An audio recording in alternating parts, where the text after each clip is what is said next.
रवीने बागेतले फूल तोडले. या वाक्यामध्ये क्रियापद कोणतं आहे? हा, आणि त्या तोडलेवरून तुला कर्ता शोधायचा. कसा शोधतो तू कर्ता सांग मला? हा, म्हणजे वाक्यातला कर्ता कोण झाला? रवी. हा, मग सांग आता उद्देश कोणता आणि विधेय कोणतं वाक्यातलं? रवी का रवीने? हा हा काय झाला? ओके, विधेय. ओके, ठीक आहे. चलो नेक्स्ट. वाक्य वाचायचं, व्यवस्थित सांगायचं. हा क्रियापद आहे मारले. मुख्य क्रियापद आहे मारणे. Very good. आपल्याला कर्ता शोधायचा. मारणारी कोण? व्हेरी गुड, एक्सलंट, छान, एकदम छान. सई. पण आता मग इथं सई बद्दल काय आलंय? हा म्हणून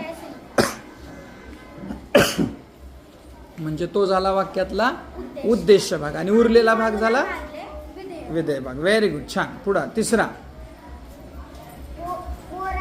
सुंदर तुरा मला आवडला. हा, आवडला ही क्रियापद. हा, आवडला क्रिया. ही सुंदर आवडला ह्याचा मुख्य ही काय? मूळ रूप काढायचं. आवडणे. हा, आवडणे. मोराचा सुंदर तुरा आवडणे. म्हणजे कोण किंवा आवडणारा काय? हा, मोराचा सुंदर तुरा. हा, म्हणजे वाक्यातला उद्देश भाग कोणता झाला? मोराचा सुंदर तुरा. बस. ओके, चला. आणि मला आवडला हे काय झालं? हा, विधेय झालं ना. हा, ठीक आहे. आता एक लक्षात घ्या की बरेच जण असं म्हणतात की वाक्याच्या सुरुवातीलाच उद्देश असतो, पण तसं काही नसतं. हा, आता आपल्याला प्राची सांगते कुठं असतं. हा, हा, हा, म्हणजे तुला कर्ता कसा शोधावा लागल? कसं विचारते आपण? कसं शोधतो कर्ता?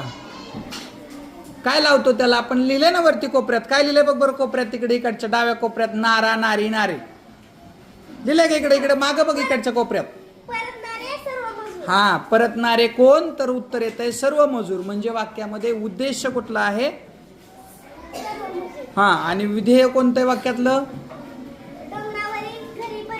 व्हेरी गुड, छान. पुढं आता शेवटचं वाक्य आहे. वाक्य वाचा दिसई.